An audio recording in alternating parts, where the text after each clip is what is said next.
Assalamualaikum warahmatullahi wabarakatuh. Senang sekali channel Horor Nasta kembali bercerita untuk kalian, wahai Horor Nasta. Dan di kesempatan kali ini saya akan bercerita tentang Isah dan Asih. Di cerita kali ini akan lebih berkisah pada asmara, keserakahan, iri dengki, dan arwah yang penuh dendam. Seperti apa kisahnya? Sebelum lanjut bercerita, baiknya kalian subscribe channel ini dulu supaya tidak ketinggalan video-video terbaru dari channel Horor Nasta. Di sebuah pedesaan terdapat kakak beradik wanita yang saling menyayangi satu sama lain, yang berasal dari keluarga yang sangat sederhana. Ya, mereka adalah Isah dan Asih. Isah adalah seorang wanita yang sangat menyayangi adiknya Asih. Gadis belia yang rajin membantu tugas-tugas di rumah.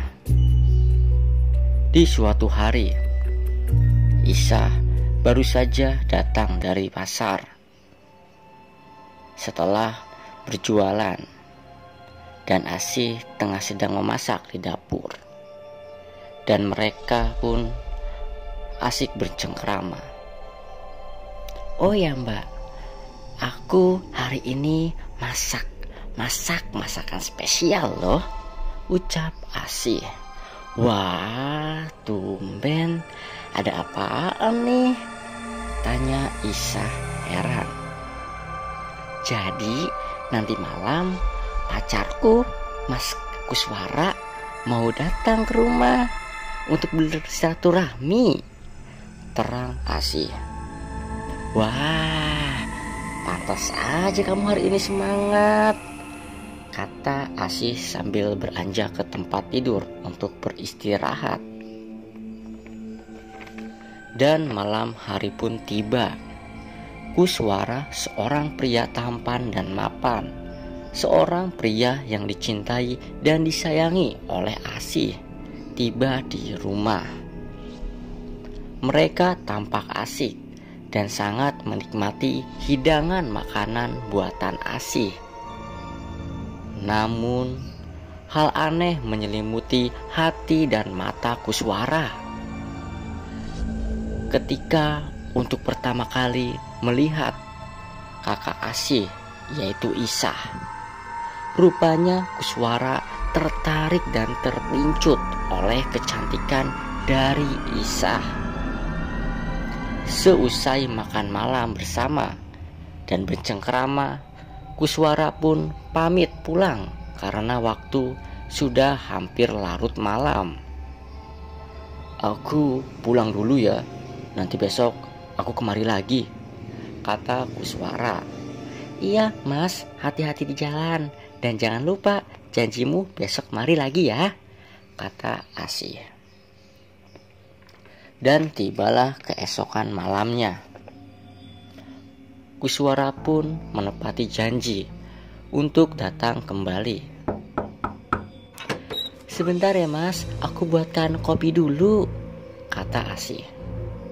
Dan tak lama datang Isah dan memulai mengobrol dengan Kuswara. Di tengah obrolan mereka sepertinya dari tatapan keduanya mengalirkan getaran-getaran asmara. "Ini kopinya sudah tiba," ucap Asih yang mengagetkan mereka berdua.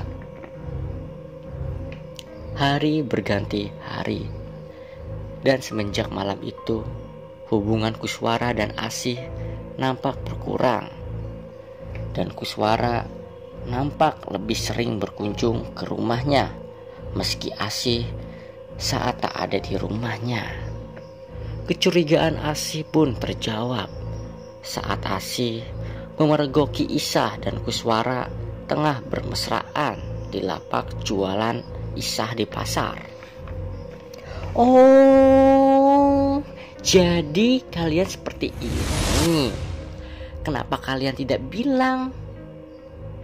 Jika Mbak dan Mas memang saling mencintai, aku mundur demi Mbak Isa, ucap Asih sambil berlinang air mata dan menetes di pipi.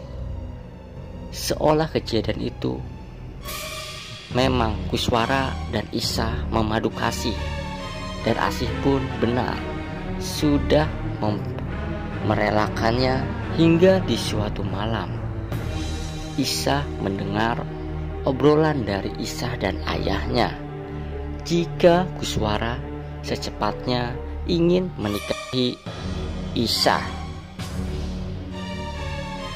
Bagaikan tersambar petir, Asih pun kaget mendengarnya. Meskipun dikata mereka,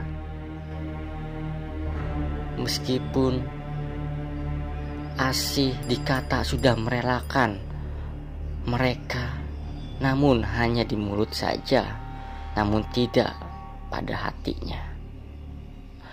Mendengarnya, hati Asih langsung hancur lebur.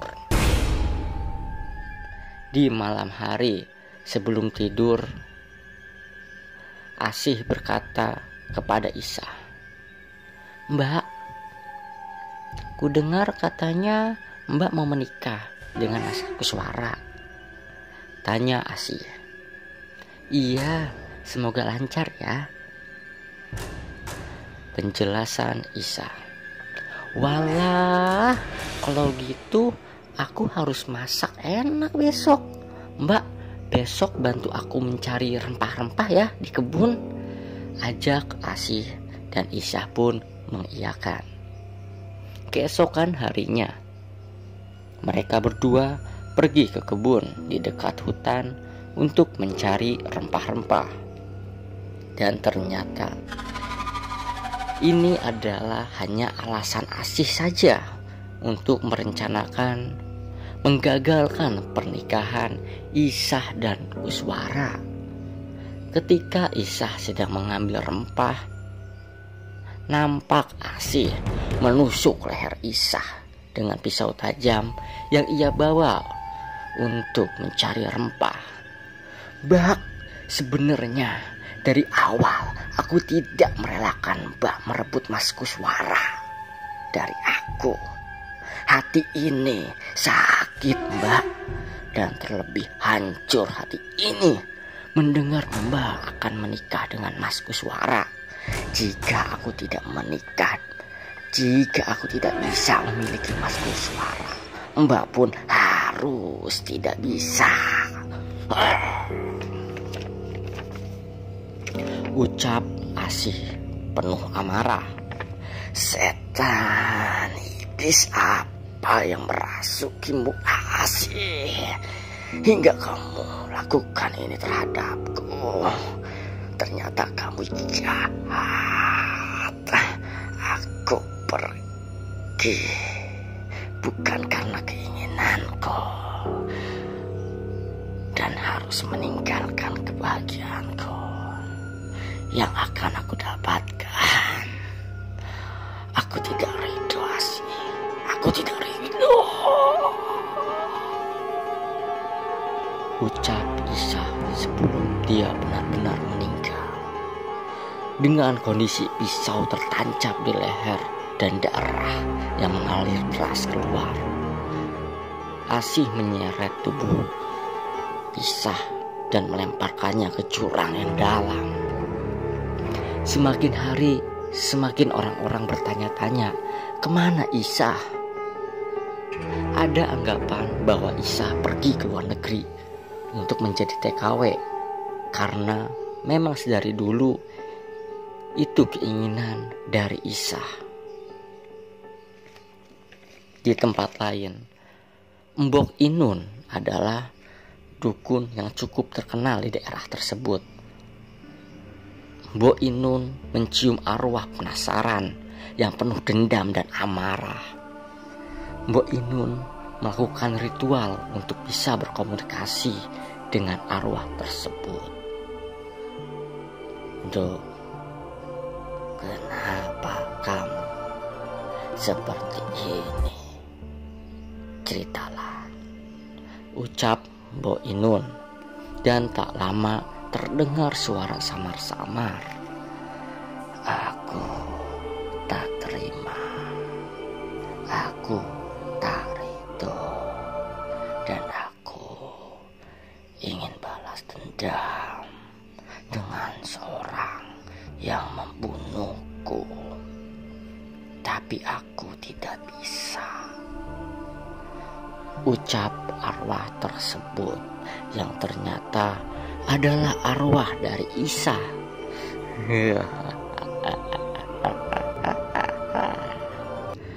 Mudah, aku siap membantumu. Wujudkanlah rupamu, ucap Mbok Inun. Dan tak lama wujud Isa pun tampak. Di keesokan malam hari, nampak Asih tengah akan tertidur. Namun terdengar samar suara. Asih,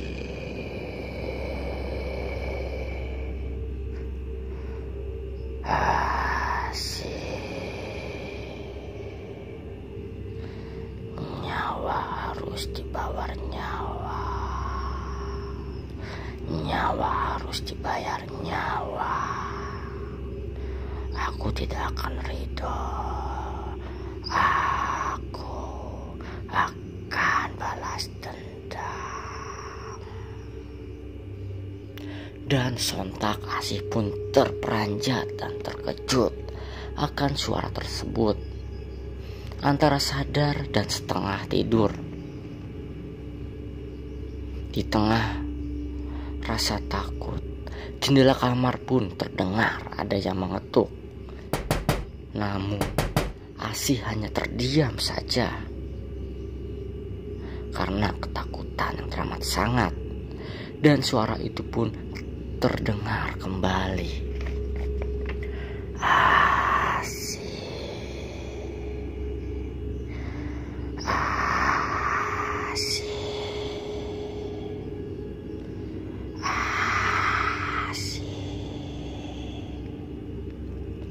Isa melompat dari tempat tidurnya untuk membuka pintu. Namun pintu tidak bisa terbuka dan ia seakan tidak bisa bicara apalagi berteriak. Asih, Asih, aku datang untuk membalaskan dendamku. Jendela kamar Asih pun terbuka dengan kencang dan nampak sosok Isa yang datang menyeramkan, dan masih ada pisau di lehernya. Perlahan hantu Isa mencabut pisaunya dan menusukkan pisau tersebut ke leher Asih. Kini kamu merasakan sakit yang aku rasakan. Dan karena kita mencintai satu pria, kamu tega membunuh mbakmu. Dan kini kita meninggal dengan satu pisau yang sama.